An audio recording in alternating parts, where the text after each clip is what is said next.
Good morning, everyone, and welcome to the Sunday service of Now Creations. May I begin by simply reminding you that there is nothing more important, just nothing more important than sitting in the presence of the God Spirit right at the very center of your being. Doing this every day on your own, and of course, being able to do it with others as we're doing here this morning. Just nothing more present, nothing more important than being present to the self that you are. Also, just a reminder, if you're able to join us tonight, we'll be having our topical conversation from 6 to 7:30 on the 10 most important things to know in life. Please join us this evening if you're able to do so. Let's begin. My dear friends, two things have stimulated this week's teaching. The first one, in last week's teaching, I focused on you becoming a mastering presence in the world, especially citing Jesus's words, "What I have done, you will do, and even more." A mastering presence. I then laid out three very practical steps that might be summarized in these words.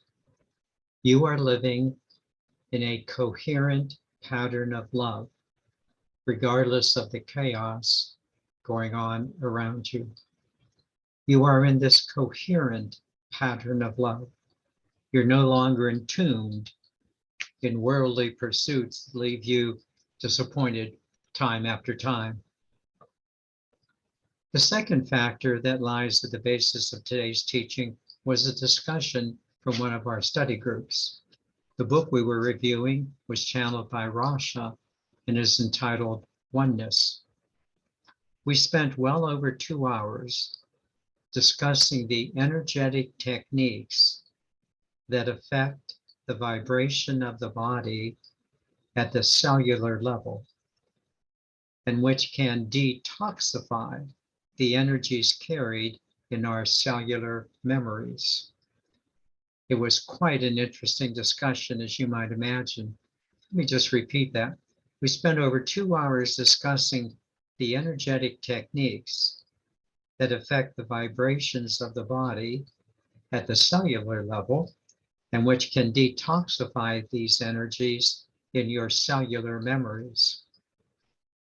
These two factors, plus my own personal interest in how much we're able to control our physical bodies, have become the basis of today's teaching entitled The Fountain of Youth, the Spirit Within Us.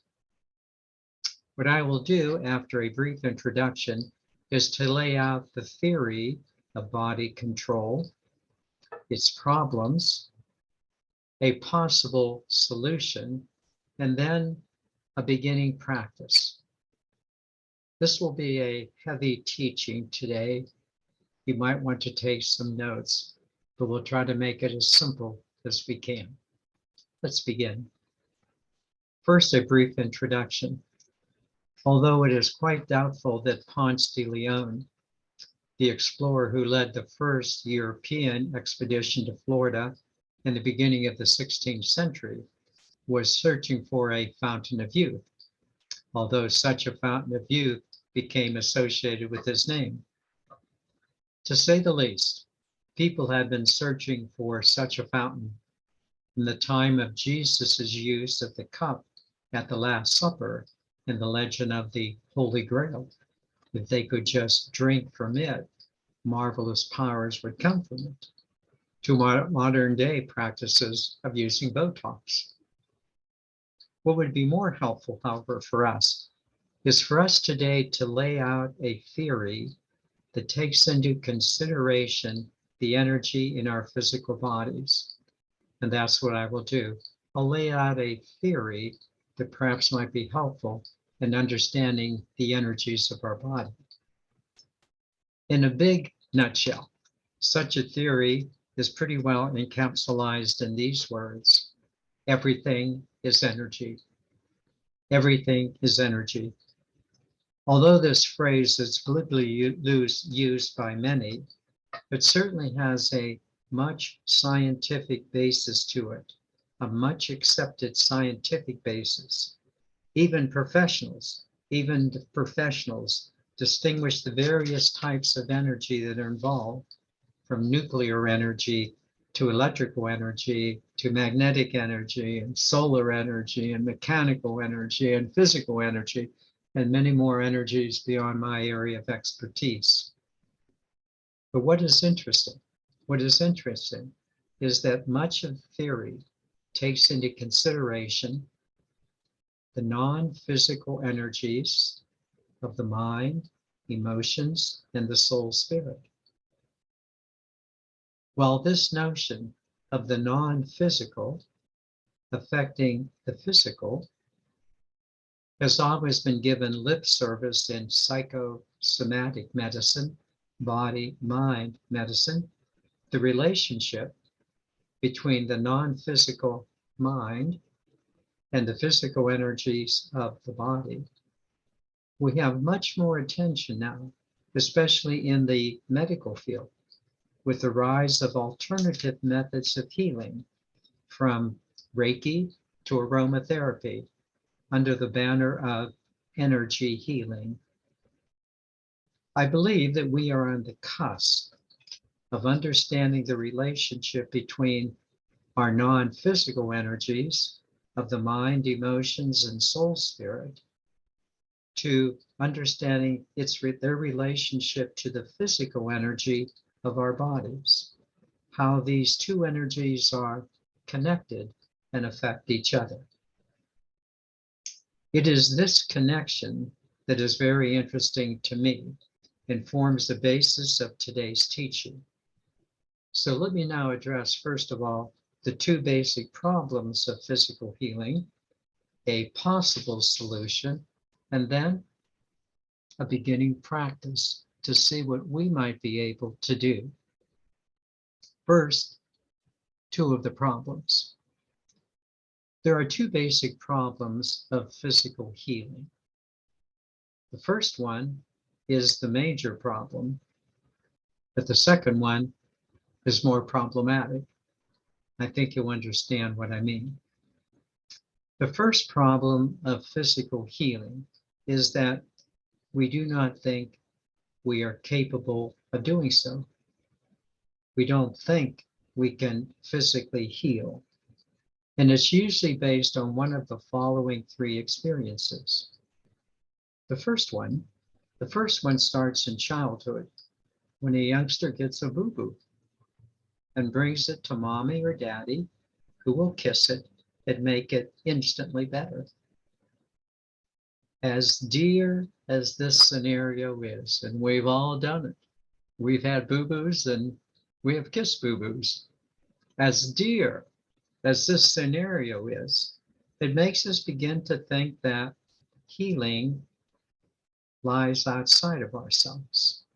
We look for it outside to someone else. As a result of looking outside of ourselves, we then easily become susceptible to the second form of looking outside of ourselves, namely going to the doctor's office. Now let's be clear. Our doctors, our nurses, and our healthcare institutions, what a blessing they have been to all of us. I'm not minimizing them in the least. The problem, however, is that we develop this attitude summed up in the following phrase. Well, you're the doctor. You know what to do. You know what's best. Again, often abdicating any input into our own healthcare initiatives, although doctors now more and more want us to be more involved. But I think it's the third scenario is the one that has had probably the greatest impact upon us. Something that probably each one of us have tried, and I certainly have done it myself. That's when we initially tried to deal with a physical issue, from the onset of the flu to a backache, and have been unsuccessful in doing so.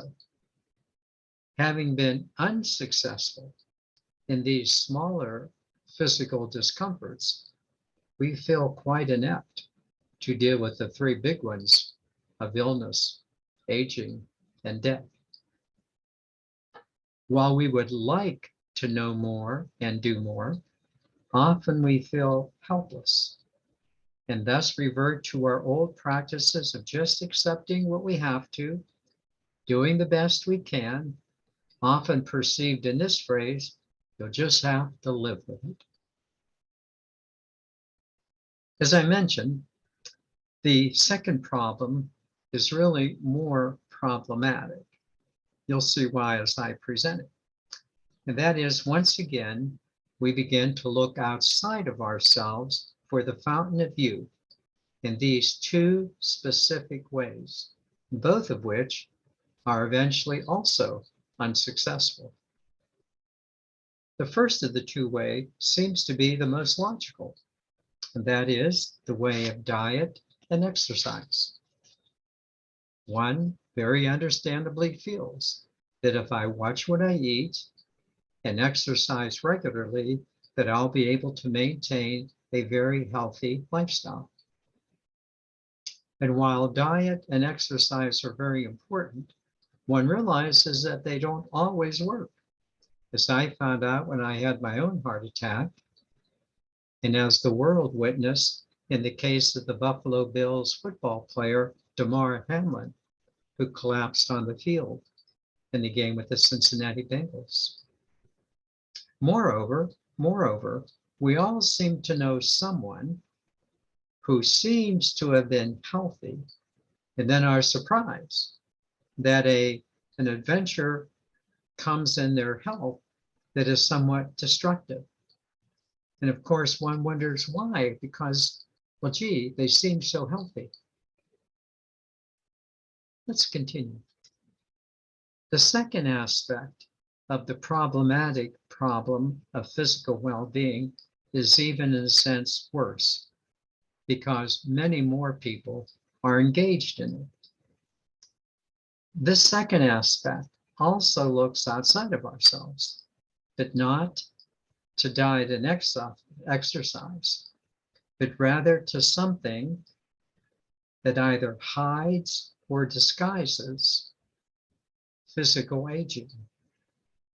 This could be anything from creams to facials, from hair coloring for women and for men, to tummy tucks and facelifts, and of course, the infamous use of Botox. Who among us has not tried one or more of these external fixes? And even when they seem to work, and someone says, boy, you really look good, perhaps really meaning you really look good for your age, in the long run, you realize you can't hide from yourself. Regardless of what other people say, you know where you are in your life cycle. And even vanity has its limits. Deep down, you know that you are dealing with the symptoms, not the causes. And that's the perplexing question. Knowing you're dealing with symptoms, but not the causes. Of course, you do what most people do. You just kind of hang on and just become grateful for each passing day that you feel good. With these problems in mind, let's not look at some possible solutions to physically aging. Again, I am just going to suggest these things to you and allow you to take them wherever you desire to go with them. First, this is pretty interesting. There seems to be a desire within us, or perhaps more than a desire within us. There seems to be a feeling within us that we should be able to take more control of our physical well-being. This feeling that we should be in more control is a very important factor not to underestimate. This is especially evident when we move beyond the body and you go within that inner calming presence. When we move within to our soul spirit, and especially as we then connect with our source energy, at these moments, we feel that so absolutely calm and peaceful. And especially in these moments, it seems like nothing is beyond our control. We do feel in these moments that we are in charge of our lives, including the physicalness of our bodies. Please do not underestimate the power of this feeling. It seems like we just need to know a little more so that we can do a little more. I do want to repeat this. Don't underestimate the power of the feeling within you. It seems like we just need to know a little more so that we can do a little more. The advice of Maya Angelou is very important when she said that when you know better, you do better. So let's explore what we now know better that will assist us then to do better in these two ways. The first one is to return to science with the notion that consciousness has a part to play in physical expressions. While this notion was popularized in the very famous double slit experiments, the double slit experiment, wherein consciousness seemed to influence the flow of electrons, the double slit experiment, it has become quite acceptable to think that all physical expressions of energy have come from a non-physical primary form that people call consciousness. And that physical energy is simply a stepping down of the non-physical energy into a slower moving physical energy. That physical energy is simply a densification of the frequency of consciousness. I'll just say that again. That physical energy is simply a stepping down of non-physical consciousness into a slower moving physical energy. That physical energy is a densification of the frequency of consciousness. The interplay between consciousness and the physical body continues to be an area of immense interest, which brings us now to the second aspect of a possible solution to the issue of physical health. The second aspect has been a series of alternative approaches to physical well-being, in which many of us have been engaged. The two names which describe this approach are energy healing and alternative medicine. There have been a wide variety of such approaches, such as Reiki, meditation, acupressure, acupuncture, Qigong, aromatherapy, just to name a few. Many of you have been so engaged. I personally have been quite involved in the alternative approaches in my study of the Jim Self material in his wonderful book, A Course in Mastering Alchemy. I am of the belief that the higher non-physical light energies, as presented in the color codes mentioned in the book, can have a rejuvenating effect upon one's physical, mental, emotional, and spiritual health. On a daily basis, I spend at least 30 to 45 minutes every day focusing on how this rejuvenating light energy that I have found quite helpful in my physical, mental, emotional, and spiritual well-being can continue to assist me in my growth and development. I find it to be a possible solution to the difficulty of bridging the non-physical and the physical. I'll let you know how things are going. Let's now proceed to a possible solution of establishing the fountain of youth within us. At least let me suggest a beginning practice for you. I have presented the theory of allowing your in-touchness with the spiritual to be directive for you.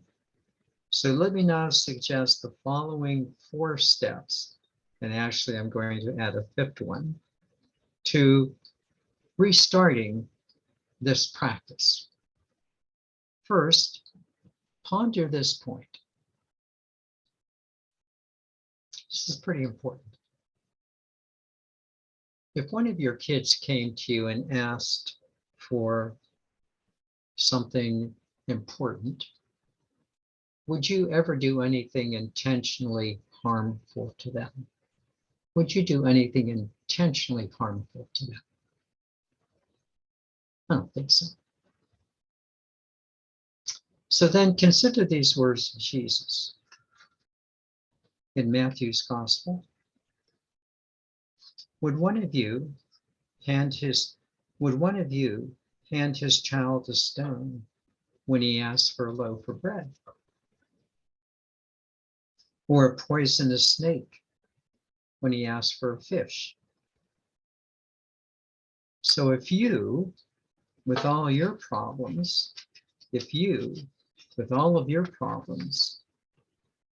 know how to give your children what is good, how much more will your Heavenly Father give good things to you who ask them? It's a good question to ponder. God is on your side. God does not make junk. But we must ask before we receive, seeking to find, knocking that the door might open.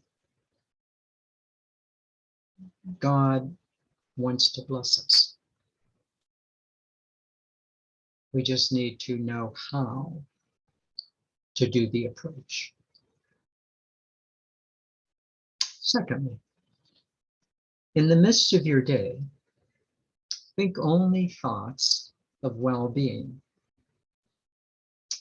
The divine has made us for well-being, not for misery. All miserable thinking is self-imposed. Somebody needs to tell you this, so you will stop thinking you're a victim. I'm happy to do so. All miserable thinking, I'm talking to myself now, is self-imposed. So during the day, may I suggest that you focus only on thoughts of well-being, of gratitude, of health, of rejuvenation, and see the effect that such thinking might produce.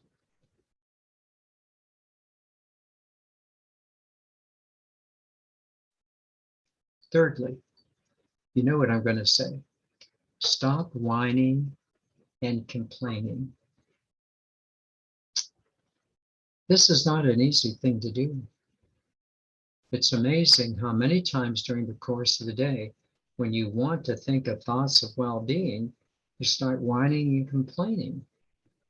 about something you don't like personally, or something that a person did, or don't like the food you're eating, or whatever you're doing.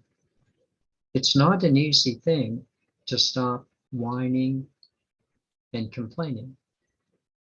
You'll probably be embarrassed at how many times you whine and complain, perhaps unconsciously, during the course of the day. Stop it. Stop it. If a negative thought or emotion arises, nip it in the bud. No negative thinking. Such thoughts and emotions will continue to affect your health negatively. I will encourage you to go to our website and click on the 10 Habits of Daily Enlightened Living. Download them. It will be very helpful in this regard. The fourth suggestion, just try this. Try skipping a meal once a week. Of the 25 meals you have, a conscious effort to skip one of them would be helpful. Or at least make a conscious effort to eat less. Or at the very least, do not eat in between meals one day a week. Try these 4 suggestions. And as I said, I'm going to make a 5th one. Do not waver in these thoughts. Do not waver in steps 1, 2, 3, and 4. Doing so will be perilous to your health. I can only suggest to you, it starts with the spiritual. I said at the very beginning of our service today, the most important thing you can do each day is to sit in the energy of the God Spirit. It's the essence of well-being. That's where it starts. In conclusion, what I've done in today's teaching is to present the possibility of a better physical life in our bodies. As you saw, it truly takes into account that what goes on in our minds and emotions and souls, which demands better understanding of what's occurring in our life, is extremely important. Whether you want to find the fountain of youth, or whether you want to have greater longevity, or try to rejuvenate, or if you just want to live more happily each day, I would suggest that you try these 5 basic rules of maintaining a good spirit. I suggest they will give you a better life than hitherto you've experienced. Just begin with these 5 simple practices that I have spiritually prescribed for you. Just see what happens. And yes, of course, we'll continue to assist each other to master our physical presence. Let me now take you into meditation, and what a joy it is to do so. Let's begin as we normally do, by just focusing on the breath, and like everything, just allow the breath to settle you today, just to settle your body, settle your mind, and most of all, bring you to the fore. Please begin.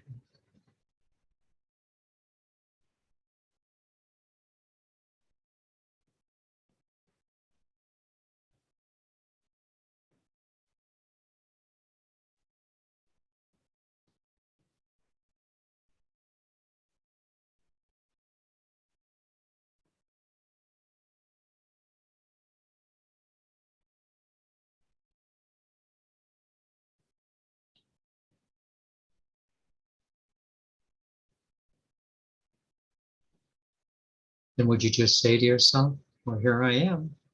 This is me. This is the inner me. It's not my body. It's not my mind. I have one of each. Got a body, got a mind. This is the inner me. This is the part of me that makes decisions.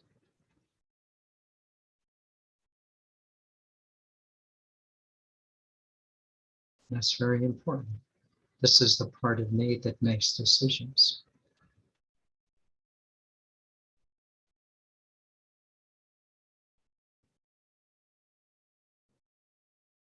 And what is also so very important, this is the part of me that is connected to my God spirit.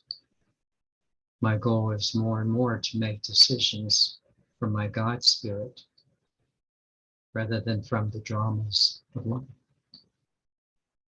Just focus on that for a moment.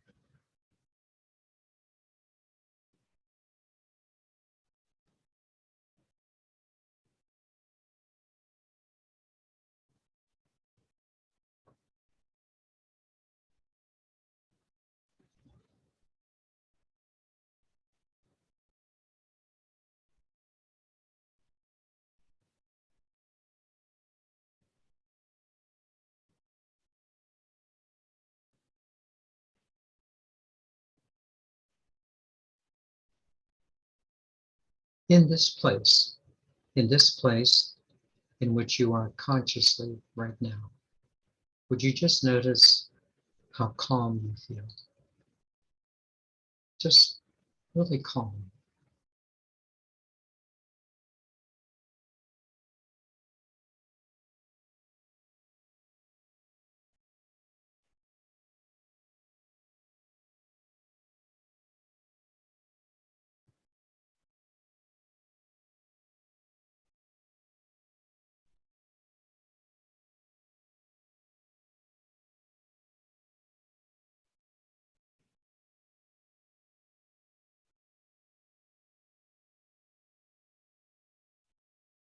How in charge of yourself that you feel. Just in charge of yourself.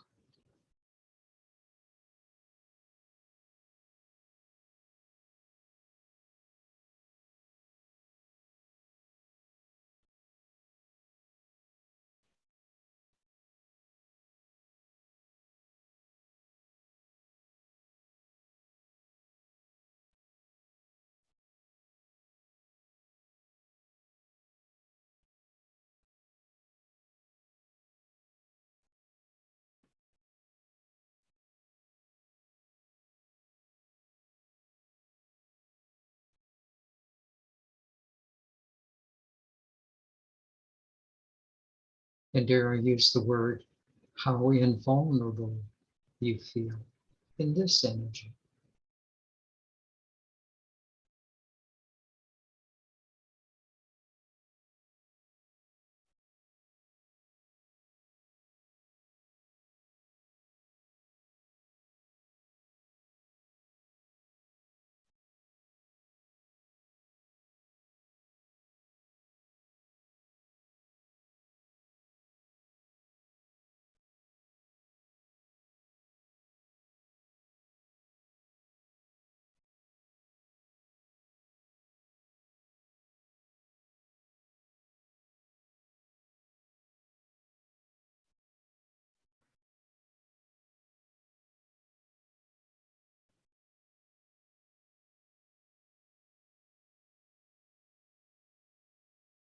It's kind of like I could just stay here forever. This is wonderful.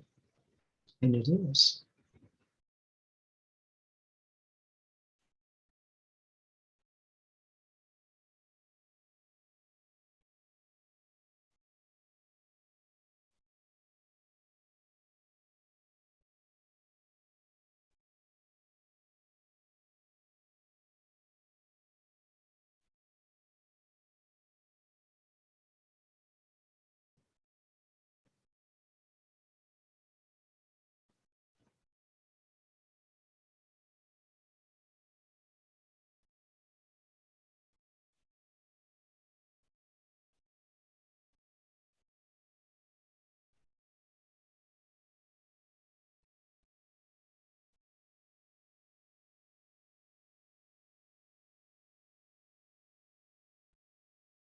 Do not see that if you're going to focus on not only your physical body, but also your worldly self, you must start from within. You must start with the conscious principles and values of the God Spirit.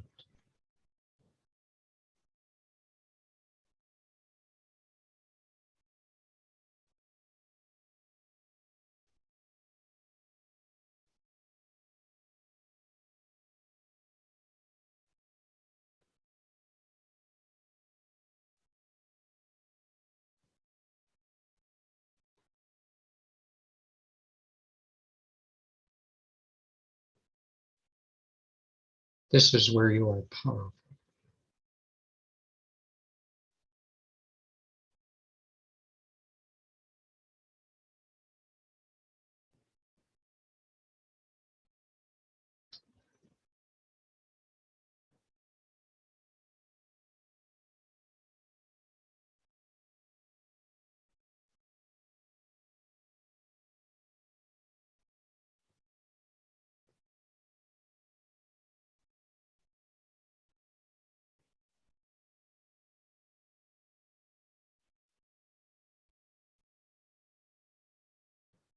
Would you just notice how good you feel right at this moment? Conscious, alert, attentive. You are in the fullness of your being.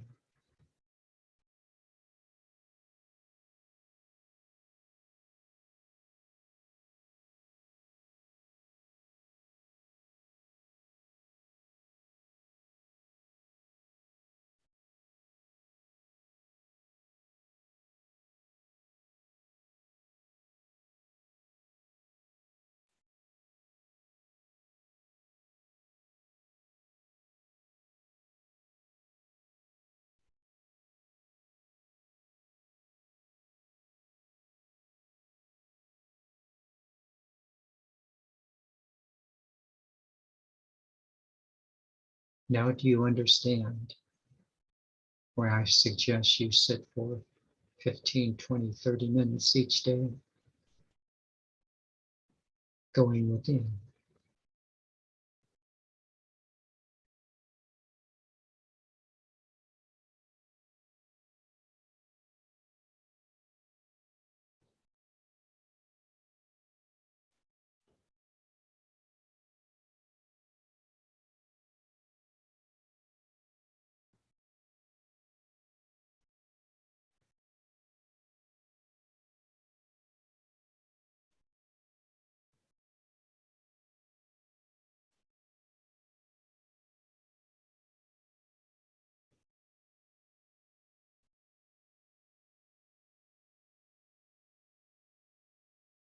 You have to convince yourself of doing this.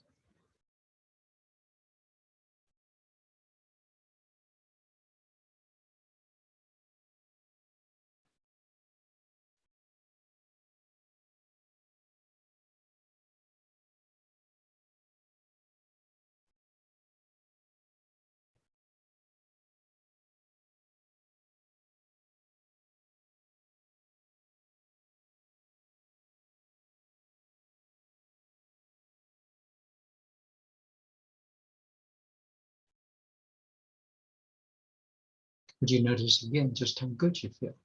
Just feel really good, in charge.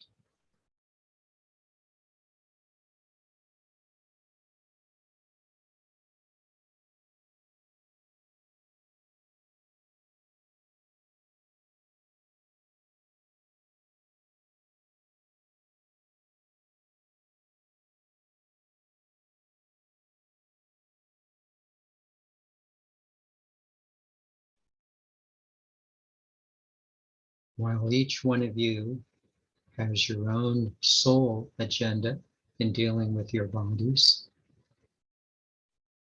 but I just suggest that whatever that agenda is, you'll be served better by first going within.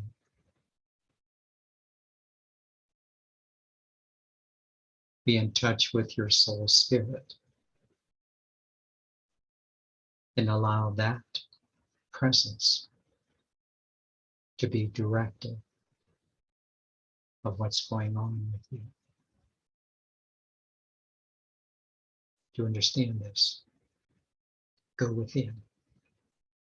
Allow this presence to direct your life situation.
As I mentioned at the beginning today, it's really important to take time by yourself and sit in the quiet.